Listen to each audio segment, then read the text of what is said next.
I'm really excited about today's video because I posted one a couple of weeks ago about my no buy year and how to do a no buy year or a low buy year. And I got some really great feedback. I got some lovely comments from you all. I love that the idea of consuming less is just kind of touching more people's hearts, and more people are trying to take stock of their impact, whether it's for themselves or for the environment or whatever the reason. But it's great that we're having more of an awareness around it without sounding super condescending or anything like that. So today I wanted to sit down and talk through my rules for guidelines, I will call them my guidelines for 2024's no buy.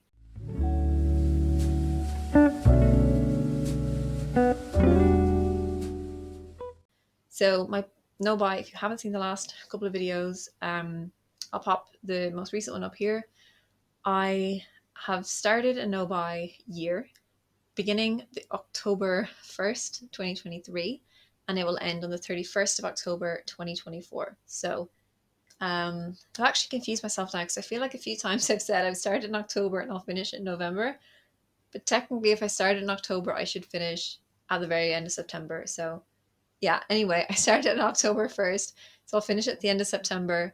I'm pretty much 3 months in, and I will have an update really soon on how that went and if I bought anything in the meantime or what I bought and if they were kind of necessary purchases and how I feel it went, basically. I'm just going to kind of do like a quarterly check in that respect. But today I wanted to share my new guidelines. I shared some of them in my last video, but I've kind of updated them for 2024 to expand into other areas of my life, not just clothing and things like that.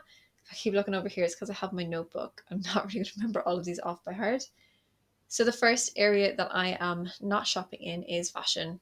As I mentioned before, no clothing, no shoes, no accessories, no jewelry, anything that you would call a fashion item, I am not buying. Replacements are possible, but only when totally necessary. So I gave an example in my last video of if my really comfy pair of trainers, if they fell apart or something, I would likely replace them because they are my everyday trainers and they're comfortable and I need a comfortable shoe in my life.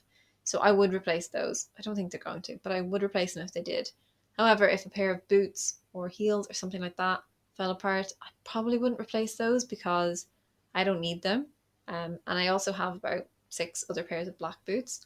So just wear another pair. So they're not totally necessary to my everyday wardrobe, whereas I feel like my trainers, or at least every week wardrobe, my trainers definitely are. And comfort is obviously important.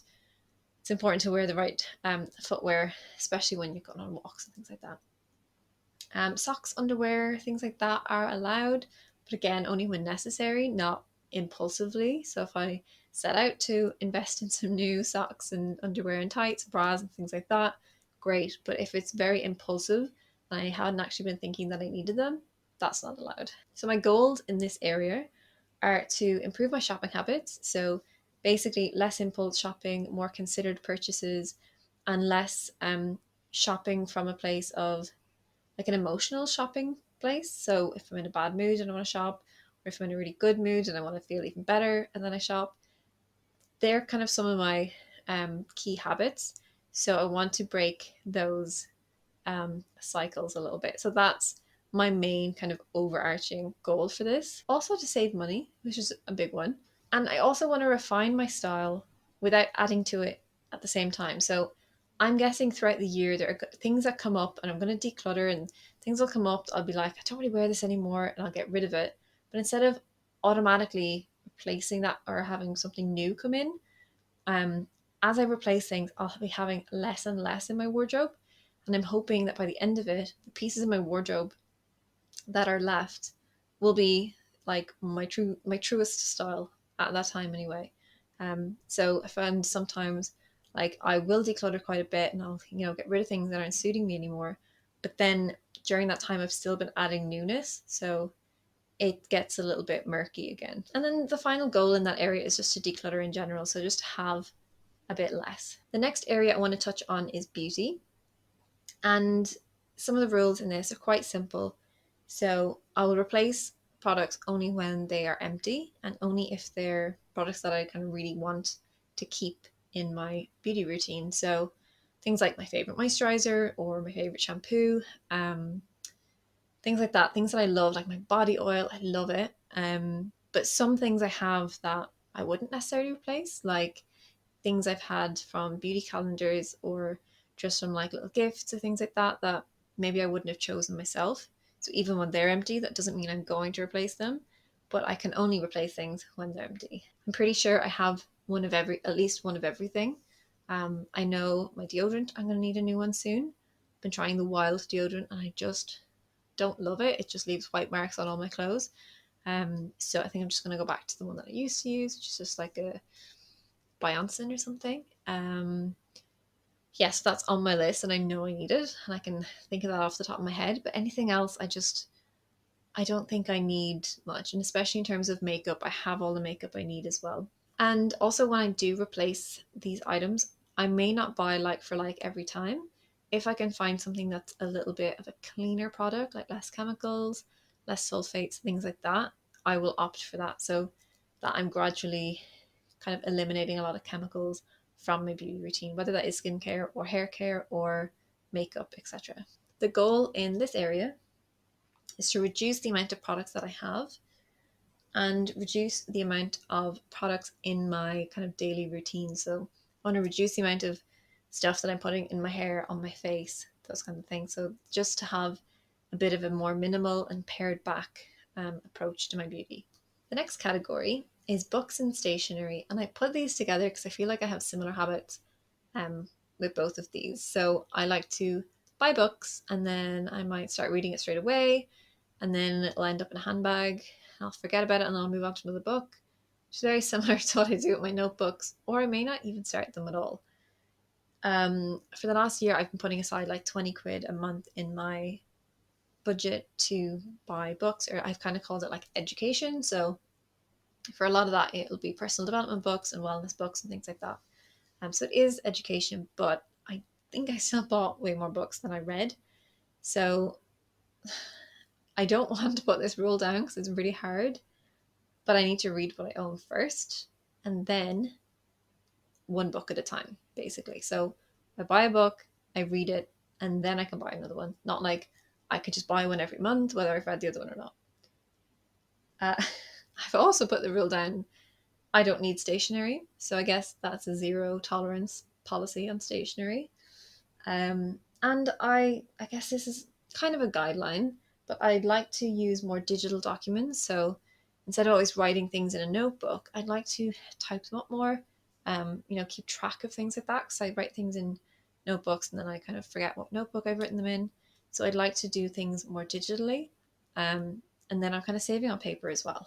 And also I wrote down audiobooks. So I'd like to listen to more audiobooks.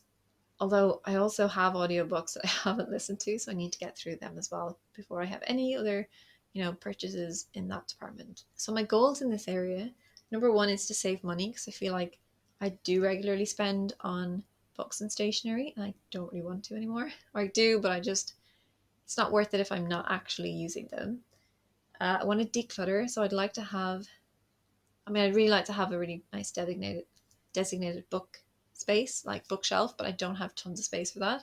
So I do want to declutter in that department. I said I want to stop hoarding unread books, which I think is like the worst thing you can own is unread books because they're just not fulfilling their purpose. And then I want to reduce waste as well. So I think in terms of stationery, you write on them and then in like a year later you find that notebook and you're like, oh, I'll chuck it because it's full. It's not necessarily something I'm going to go back and read. So less waste in that area, which is why I kind of want to go a bit more digital. But I am a very kind of physical person in that sense. I love the smell of a new book. I love the smell of an old book. I love reading a real book and not necessarily just listening to an audiobook or reading on a Kindle. Although I'm going to leave a grey area here where it says I could potentially buy a Kindle if I was willing to read them like that. But yeah, and then I really like to write in a notebook, and I'm not much of a typer, but I do want to get past that a little bit. And then I have some miscellaneous things that I've put down. So I can only buy one coffee out per week. We are currently looking into getting ourselves a coffee machine at home. So we should be able to make really nice coffees that I can take with me in the mornings, or just have nice coffees at home. Sometimes I'll go to the cafe like down the street and I'll bring it home. And I mean, I could just have coffee at home. But so I want to allow myself one a week because sometimes I like going to the local cafe. I'll bring my laptop, I'll do some editing, and I'm like totally down for paying for coffee. So I have somewhere just different to sit sometimes. And sometimes it's nice to get myself out of the house for an hour and then I know I'm just going to edit straight for an hour. Whereas if I do it at home, I kind of get up and move around and take little breaks and stuff. So that is going to be a little treat. And then I'm not buying lunches out either.